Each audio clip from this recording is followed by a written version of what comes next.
नाज़रीन, हसन निसार साहब हमारे साथ मौजूद हैं। अस्सलाम वालेकुम सर। जी वाले सर, हालात जो से हैं, गली मोहल्ले में एक ही सवाल उठ रहा है और हर बंदा एक ही बात पूछ रहा है, सर हुकूमत का की बनेगा। मुश्किल बात है ये पढ़े लिखे लोगों को भी समझ में आने वाली बात नहीं है। तो अवाम तो हमारे मासूम है, सादा शरा खानगी जितनी है, जो तालीम का जो आलम है, जो रवैये हैं हमारे, सबके सामने कहने की ज़रूरत नहीं है। अब कहानी ये है कि ये महंगाई की सूरत में जो हम जुर्माना दे रहे हैं, ये भत्ता और तावान और जुर्माना जो मर्जी कह लो, ये आपको देना पड़ेगा। हंस के दे लो या रो के दे लो। वजह क्या है, किस बात का जुर्माना? अब ये जो खो गया है ना इस मुल्क के साथ, 10 साल में जो कर गए ये लोग, एक मिसाल देख लो आप, एक इनके दौरे देख लो तो आपको समझ आ जाएगी ये कातिल है। ये मेरे पीछे ना सारा कुरान पाक और तफासीर हैं। मैं इधर देखो, अगर मैं जाहिल हूं तो मेरा रब मुझे माफ कर देगा। ठीक है। जानते बूझते मैं करूं तो मैं इनकी कसम खा रहा हूं सारी तफासीर की। ठीक, जो ये कर गए हैं ना, उसके बाद यही होना था और ये होगा। ये पीटीआई का अगर कोई बंदा बात करता है ये साल में हो जाएगा, नहीं होना। इकॉनमी जो है देखो, ना रातों रात बर्बाद होती है, ना रातों रात आबाद होती है। तो सर हम बर्दाश्त कर पाएंगे ये? मुझे नहीं पता कर पाएंगे या नहीं, मुझे नहीं पता। अब अवाम ने कर लिया है ना एक काम, तो ये नानी ने कसम किया है, अब करके छोड़ेगी तो अपना मजीद बेड़ा गर्क करेगी। ये तो लिख के रख लो। अब 2 साल की मार और खानी है हमने, बिल्कुल खानी पड़ेगी। बिल्कुल झूठ बोल रहे हैं पीटीआई वाले। अगर कोई बंदा कह रहा है ये साल में ठीक हो जाएगा, 6 महीने में, तो बिल्कुल बकवास कर रहे हैं। ये चलेगा कम से कम 2 साल प्लस, माइनस नहीं होगा, प्लस हो सकता है। 2 की जगह 2.25 हो जाए, 2.5 हो जाए। लेकिन एक बात और, खुशखबरी, अगर इमरान को टाइम मिल गया, ये मुल्क टेक ऑफ करेगा और पहली दफ़ा इस मुल्क की तारीख में होगा कि ये मुल्क फिर पढ़ाई नहीं देगा।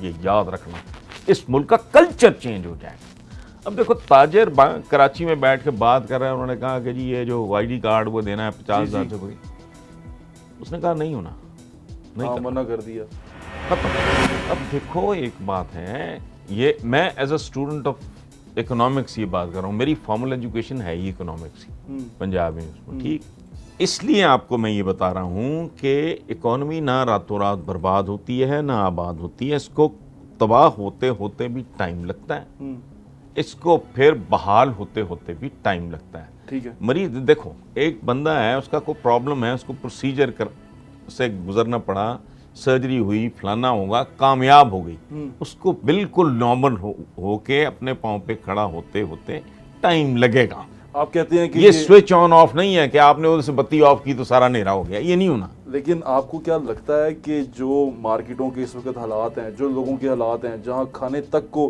अब नहीं बचा लोगों के पास, वो 2 साल तक कैरी कर पाएंगे अपनी ये सारी सिचुएशन? ये मार्केटें चल पाएंगी? बिल्कुल कर पाएंगे। अच्छा, 1947 जब ये मुल्क मार्ज़ वजूद में आया, उसकी फुटेज अवेलेबल है, 14 अगस्त को चला करती है। हाँ जी, चलती है वो, जिसमें ठीक है, लोगों के झुंड के बुजुर्ग बच्चे मारे गए, बेटियां अगवा हो गई, लुट पुट गया। ठीक है, जिंदा रहे इंसान, बड़ी कमाल की चीज, बहुत बड़ी एग्जांपल है ये। उसके ठीक साथ है, अगर आप उससे तो कुछ भी नहीं। ये तो तंगी है ना कि जी ये यहाँ इस वक्त इस घर में पता नहीं 5 ऐसी 4 चल रहे हैं, 3 आ जाएंगे, 2 आ जाएंगे, 1 आए, मरते नहीं। सेकेंड वर्ल्ड वॉर के बाद याद रखना एक बात, हमने तो अभी भुगता ही कुछ नहीं है, हम जिंदा कौम हैं। बकवास है, जिंदा कौम में इस तरह नहीं होती। देखो, सेकेंड वर्ल्ड वॉर में जापान के 2 शहर सफ़े हस्ती से ही मिट गए थे, हिरोशिमा, ठीक, नागासाकी। अच्छा, हिरोशिमा नागासाकी। जर्मनी में कोई सड़क सीधी नहीं रह गई थी। Germany also was defeated to गई है मैच। क्या हुआ, वो जिंदा कौम वाकई थी। उन्होंने बाउंस बैक किया और नथ डाल दी उन्होंने। अमेरिकन गाड़ी पूरी दुनिया में नजर नहीं आती, खुद अमेरिका में जापानियों का कब्जा है ऑटोमोबाइल इंडस्ट्री पे। ये होती है जिंदा कौम। इतनी बड़ी क़यामत नहीं आई जितना शोर है।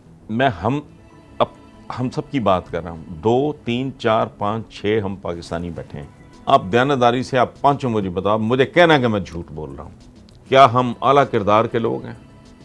हम बद किरदार हैं। अब पूछो वजह। पेट्रोल बढ़ता है, जब पेट्रोल बढ़ता है तो मैं एक वैगन वाला या उसका मालिक, मैं नहीं इंस्ट्रक्ट करना है ना अपने ड्राइवर को, ठीक है, या मैं चिंगची वाला हूँ, होगा क्या? जितना पेट्रोल बढ़ा है उसके नतीजे में मुझे पर किलोमीटर एक सवारी से 1 रुपया ज्यादा लेना चाहिए। मैं 3 बढ़ा दूंगा। मैं इतना बदकिरदार हूं। प्रॉफिट के लिए नहीं, उससे भी फायदा उठाना है। हम वो लोग हैं जो रमजान में ब्लैक करते हैं। इतनी बड़ी दाढ़ी थी उस मकरूह गलीज आदमी की, माथे पे मेहराब था, सर पे टोपी थी उस गंदे आदमी की, लिंक रोड पे। वो पकड़ा गया, मैंने किसी चैनल पे देखा, और 4.5 या 5 हजार केजी चीनी जो सब्सिडाइज थी गरीब रोजादारों के लिए, उस लानती ने, वो उम्रा करके भी आया हुआ था, दाढ़ी भी उसने रखी हुई थी, इतना बड़ा मेहराब भी था और टोपा भी था, और वो मकरूह आदमी लिंक रोड पे उसकी कोई दुकान थी, उसके गोडाउन से वो बरामद हुई। मैंने ये रमज़ान में ही देखी। ये तो कैरेक्टर है हमारा। हमें अभी कौम बनते टाइम लगेगा। पिछले दिनों वो कोई क्राइसिस था जापान में, कुछ साल एक हो गया, बहुत पता नहीं क्या सुनामी टाइप को चीज, उसने तबाही मचा दी। You know what they did? उन्होंने दुकानें छोड़ दी। उन्होंने कहा जिसका जो जी चाहे ले जाए, जब हो तो दे जाए। 100% लोगों ने जब नॉर्मलाइजेशन हो गई पैसे वापस कर दिए। ये है कैरेक्टर। दुख है, तकलीफ है, फाइनेंशियल क्रंच है, बिल्कुल है, कोई शक नहीं, मैं जस्टिफाई नहीं कर रहा, लेकिन आप समझ लो कि एक जंग है बहुत बड़ी, इमरजेंसी डिक्लेयर हो गई है, तो कोई बात नहीं, कौन सी क़यामत आ गई है, ठीक है, औखा होगा, ठीक है। हाँ, हुकूमत शर्म करे, हया करे, बंगियां ना मारे कि जो बच्चा इतने वो अगर इतने में कॉस्ट कर रहा है स्कूल में, तो उसके माँ प्यो दी गर्दन फाड़ो को पैसे कितों आए हो। बच्चे को तो तुम्हारी जिम्मेदारी है, स्टेट की जिम्मेदारी है, तुम पढ़ाओ। अगर माँ बाप पेट काट के को अच्छे स्कूल में पढ़ा ही रहे हैं तो उनका शुक्रिया अदा करो। इस तरह की बागियां में, कल किसी की माँ की सर्जरी होगी, फलाना हॉस्पिटल जाएंगे, डॉक्टर हॉस्पिटल का पता लगेगा कि हैं इन्हें 7 लाख रुपया 10 लाख रुपया ने बेबे दे ਉਹਦੇ ਤੇ खर्च किया है इलाज से, तो ਉਹਦੇ घर पहुंच जाएंगे। इस तरह होश करें। और ये नीम पागलों की तरह खत खुद लिख रहे हैं, ये नीम पागलों की तरह। मैं किन के बारे में? गवर्नमेंट, ये मेरे पास पड़े हैं, ये मुझे आ रहे हैं, मैं हंस पड़ता हूँ कि वो मुझे रिक्वेस्ट आई है कि जी आप वो फलाना कर लें, ये कर लें, वो कर लें, वो बन जाए। मैं करोड़ों रुपया टैक्स दे चुका हूँ, तुम्हें होश ही नहीं है, पता ही नहीं है मारे जा रहे हो अभी कि जी एनटीएम नंबर ले लें, आप फाइलर बन जाए फलाना। वो एफबीआर, तो तुम पागल हो। और जाके थोड़ा खुद अपना ही कोई चेक चुक तो कर लो कि यार ऐसा नामदा है बंदा है सारा। ये कितने साल हो गए जो मेरे वाइफ के नाम पे प्रॉपर्टी, मैंने ज़िंदगी में कभी कोई चीज़, मैं क्या ज़िंदगी में, वो 81 वाले घर का भी जाके हुकूमत आने जाके पता कर ले। मैंने कभी, मुझे वैसे नहीं अच्छा लगता, घर पे कभी नेम प्लेट नहीं लगाई, गाड़ी पे कभी प्रेस नहीं लिखा, अपने नाम को चीज़ लेना अच्छा नहीं लगा। ठीक है, अच्छा, बट डिक्लेयर्ड है, वो चुंजे मार रहे हैं, कभी इधर खत, कभी तो जाके पता तो कर लो ना, जा वो मरो, जाके देखो तो सही। लोगों को हैरेस कर रहे हैं, परेशान कर रहे हैं। ये एफबीआर हरासमेंट जो कर रही है, आपको क्या लगता है कि वज़ीर आज़म साहब को नजर नहीं आ रही है हरासमेंट? क्योंकि अगर वो लीडर हैं, विजन तो उनका बहुत बड़ा है, नहीं तो उनको ये नजर, विजन अगर बहुत बड़ा है तो मसला विजन से भी ज्यादा बड़ा है। ठीक है ना। अच्छा। ये अभी मैंने लिखा भी है चंद दिन पहले, आसिफ जरदारी साहब ने, अल्लाह उनको सही दे, उनको देख के मुझे दुख होता है इस हालत में। वो दैट इज़ डिफरेंट। उन्होंने कहा कि जी मुस्तकबिल बिलावल का और मरियम का है, तो मैंने कहा फिर इस मुल्क का कोई मुस्तकबिल नहीं है। याद रखना आप सारे नौजवान, अगर इनका मुस्तकबिल है तो आपका कोई मुस्तकबिल नहीं है, फिर इस मुल्क का भी कोई मुस्तकबिल नहीं है। और बस करो, तुम्हारे भाई, बाप, बेटे, बच्चे, कज़न डॉक्टर बन जाते हैं, इंजीनियर बन जाते हैं, फौज में चले जाते हैं, सिविल सर्विस में चले जाते हैं, साइंटिस्ट बन जाते हैं, कोई इंजीनियर बन जाते हैं, शायर, अदीब, जज, जर्नैल, जर्नलिस्ट, सारा कुछ बन जाते। इन्होंने ठेका लिया है वजीर तो वजीर आजम बनता है। ये कल्चर चेंज करो। तुम्हारे बच्चे को कम नहीं है इनसे, उनको बेहतर पता होगा। इस पे भी हलफ ले लो कि बिलावल ने आज तक 5 रुपए नहीं कमाए होंगे।